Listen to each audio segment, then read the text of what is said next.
Hello, friends. I'd like to touch on a term that we use quite frequently because it forms a part of our name as an organization.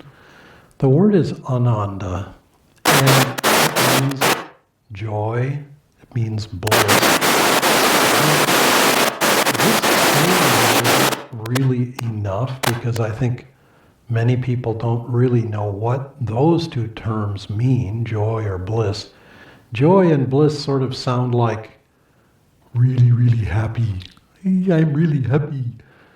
And that is not the bliss that we're talking about. The bliss that we're talking about can stare death in the face and welcome it when the time comes. It's a joy that transcends outward experience. In other words, if you will think back, maybe this will come to you as a time when you were a kid, maybe some other time in your life. Think back to an experience when you felt joy, you felt happiness. Let's just start with happiness. For no particular reason. There was nothing outward. There was nothing that made you happy. You just were happy. You are happy in that moment. That's sort of a beginning to what joy or bliss truly is. We are made out of that.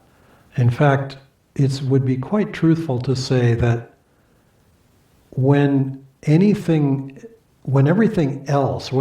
that competes with that is removed from our consciousness, that's what's left. When anything that diminishes or limits our awareness, that squeezes us down onto our own limited self-identity, when those things are taken away, what's left is joy. What's left is this overwhelming joy. I'm reminded of Yogananda's foremost woman disciple, Sister Gyanamata, as she was leaving the body and going into cosmic consciousness, going into actually going into final liberation. Her final words were, joy, too much joy. It is overwhelming. And I say that having experienced this in various times and various ways over the years. Joy is no trivial sentiment. It is powerfully cleansing. It's powerfully magnetic. And it's not dependent on anything.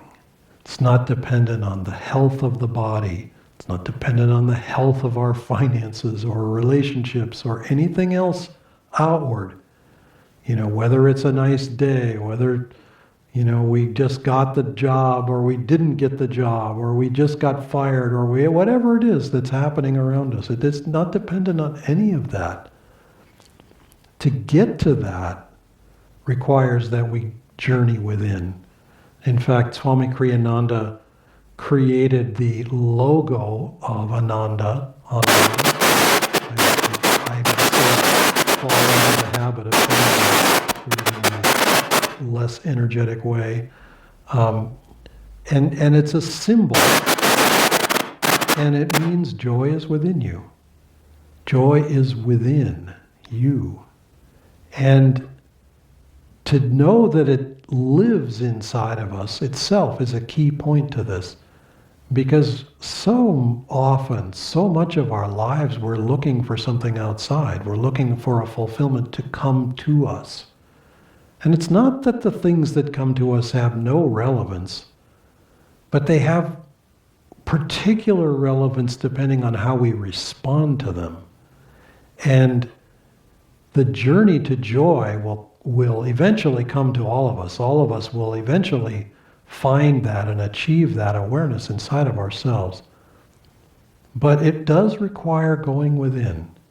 It does require introspection. It does require an energetic, methodical process. But I'll just close by saying, know for certain that that is your destiny, my destiny, all of our destiny. We will become that joy, or we will discover that we always were that joy. And for a while we thought we weren't. For a while we thought we were something else. And we were limited, and we were experiencing pain and suffering. And words from Swami Kriyananda's Festival of Light, pain is the fruit of self-love, whereas joy is the fruit of love. And of course that word self means the little self, the little personality. And it's not that somehow then we should hate ourselves instead of love ourselves. He's just meaning if our love is confined to our own awareness, then we're squashed in on our little ego and there's not enough room there. Joy is what the entire universe is made out of. And we will discover that we are that. We are that infinite universe of joy. Namaste.